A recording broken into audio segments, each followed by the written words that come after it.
और बुलेटिन की शुरुआत में हम युद्ध की बात करेंगे। महायुद्ध में नाटो देश यूक्रेन के लिए ढाल बन चुके हैं इस वक्त। और इन सब के बीच स्वीडन ने यूक्रेन को युद्ध के मैदान में मजबूती देने के लिए $278 मिलियन की मदद भेजी है, और जिसमें सैन्य तकनीकी मदद शामिल है। स्वीडन ने एयर डिफेंस सिस्टम से भी यूक्रेन को मजबूत करने का ऐलान किया है, जो पुतिन का गुस्सा भड़काने के लिए बेहद अहम है। और स्वीडन की मदद के बाद महायुद्ध में नया सीन क्या बनने वाला है, उस पर देखिए पूरी दुनिया की नजरें टिकी हुई हैं।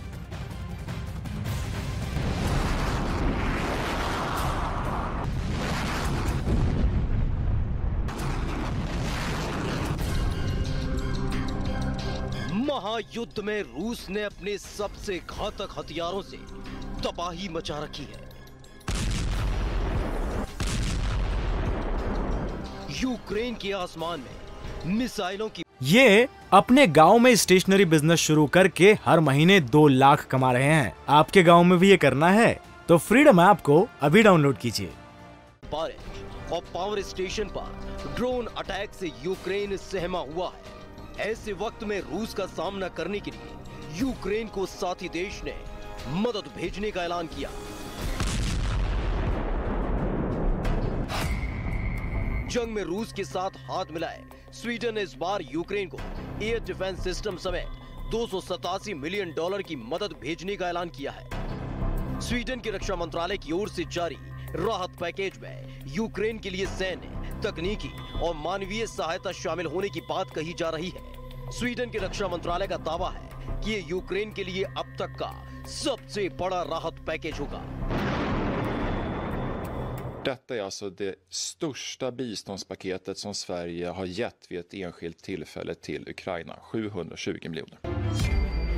युद्ध की शुरुआत में पुतिन ने दावा किया था कि महज कुछ ही दिनों में रूस के सैनिक यूक्रेन की जमीन को जीत लेंगे, लेकिन नाटो की मदद ज़ेलेंस्की को महायुद्ध में मजबूत कर रही है और यूक्रेन को मिल रहे लगातार हथियार पुतिन की नींद उड़ाए हुए हैं। इससे पहले भी स्वीडन ने यूक्रेन को मदद भेजी थी,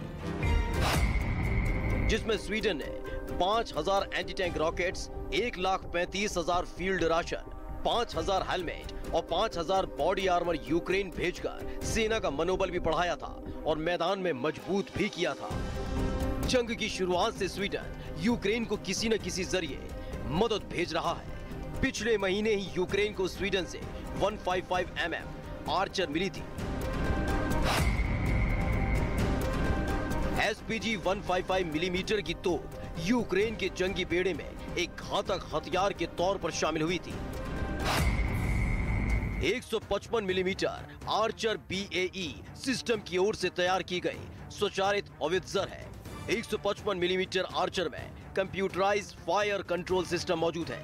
आर्चर से करीब 40 किलोमीटर तक टारगेट को मार गिराने की ताकत है। इसकी स्पीड 70 किलोमीटर प्रति घंटा है। आर्चर से multi round simultaneous impact fire हो सकता है और ये हर 30 सेकंड के विस्फोट में 6 राउंड तक फायर करने में सक्षम है। रूस की आग उगलती मिसाइलें जब फटती हैं तब बारूद का ऐसा तूफान आता है जो सब खाक में मिला देता है। खूनी संघर्ष में रूस के रॉकेट अटैक बेहद असरदार साबित हो रहे थे, जिन्हें जवाब देने के लिए स्वीडन की ये मदद यूक्रेन के लिए काफी मददगार साबित हुई। संघर्ष के 9 महीने बाद अब भी पुतिन यूक्रेन को शिकस्त देने का सपना लिए हैं, लेकिन नाटो का सपोर्ट यूक्रेन को महायुद्ध में मजबूत किए हुए है।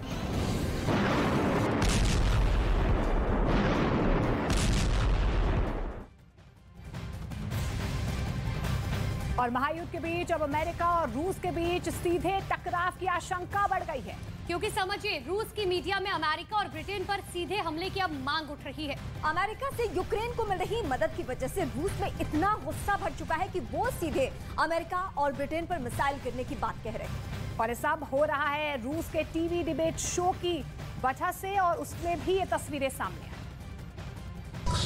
5, 4, 3, 2, 1, 0.